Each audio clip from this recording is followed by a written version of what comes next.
Welcome again to another video of me messing around with a beta test. This time we are looking at Final Fantasy Dissidia NT. So what's the big deal? Overall, the Dissidia titles are a series of games that celebrate the long-lasting history of Final Fantasy by having main characters duke it out arena style. As it is clearly marketed towards Final Fantasy fans, you can probably imagine the type of hype surrounding the game's release. As a fan of various flagship titles within the franchise, I too am enthusiastic, which is why I ended up taking part in the beta demo when I could. Though by the end, I have to say I am left with mixed emotions. Dissidia new trial? More like Dissidia nice try. Well, that's not completely fair. The least I can do is explain why I feel the way I do. First things first, I understand that this game was made from the ground up with new developers and parties involved. As a result, new systems and ideas are going to be implemented. Though having played both Dissidia and Dissidia Duodecim on the PSP years ago, I sort of assumed they would play similarly. In turn, the transition from those games to this one was a bit jarring.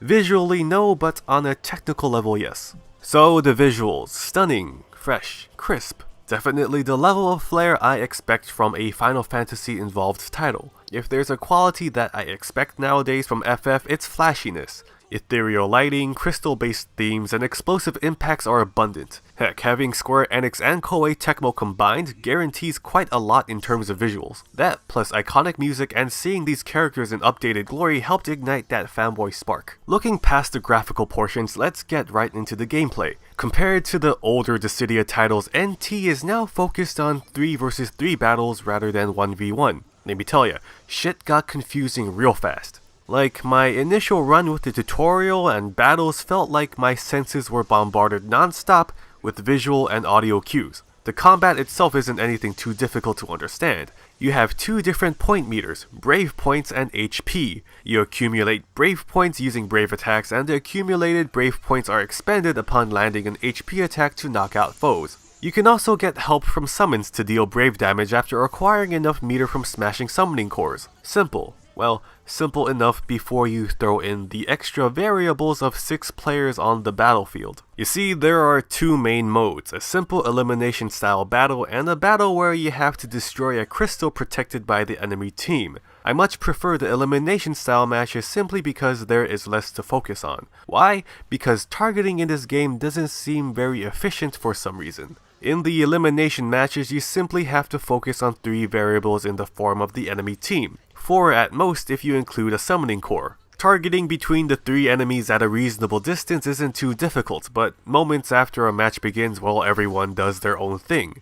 Duels can get extremely hectic up close or difficult to navigate simply because of terrain. That itself I feel is more than enough to deal with than having to deal with another objective on the field. Even when you attempt to change targets, it might not rotate through targets the way you want, and you might end up cycling through enemies unnecessarily, especially when you have swords and projectiles coming every which way possible. Now, other than my dislike of the targeting system, the characters themselves control fine in my opinion. The one key thing that seems to be similar from previous titles is the way they play. The hit properties and angles of the movesets for the characters are identical, if not very similar from older Dissidia titles. Of course, there's also a noticeable revamp of certain moves, like magical projectiles for the long-range characters, to be more efficient in a 3 vs 3 setting. I'm a bit disappointed that I missed being able to try out certain characters during the demo before they switched to playable roster, but I managed to get my hands on staple characters I'm familiar with, as well as some newer faces.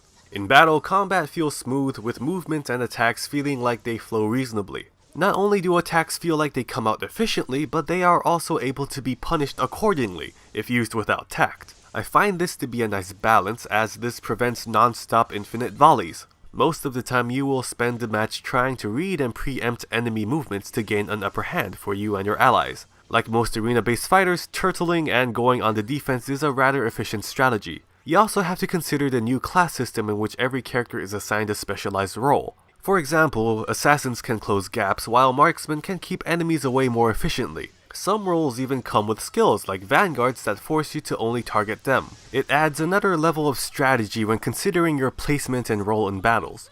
I guess another thing I should mention is the complete change in how EX modes work. In previous Dissidia titles, an EX mode would grant the character a temporary boost in stats and a chance to unleash a special EX burst attack. But now, instead of being able to unleash a large cinematic move, you are given 2 less fancy EX skills along with a more powerful HP attack as well. Other things of note include a preview of a story mode that introduces a plot involving all the characters. There is also a loot lottery system that rewards you with cosmetics and weapons. After you put all this together, you get a pretty decent game in its current form. The biggest qualm I have is the inefficiency on how to survey the surroundings, as your view is limited by who your target is and the distance you have on them. The farther you are, the more likely you will see other players. The closer you are, the less likely. Also, the targeting buttons don't seem to be as responsive as I would like. I don't feel like it's my controller, but it could be very well that. Though granted, if you're fighting against human opponents, they're probably suffering from the same technical inconsistencies. However, fight against some high-level CPUs and you're pretty much boned.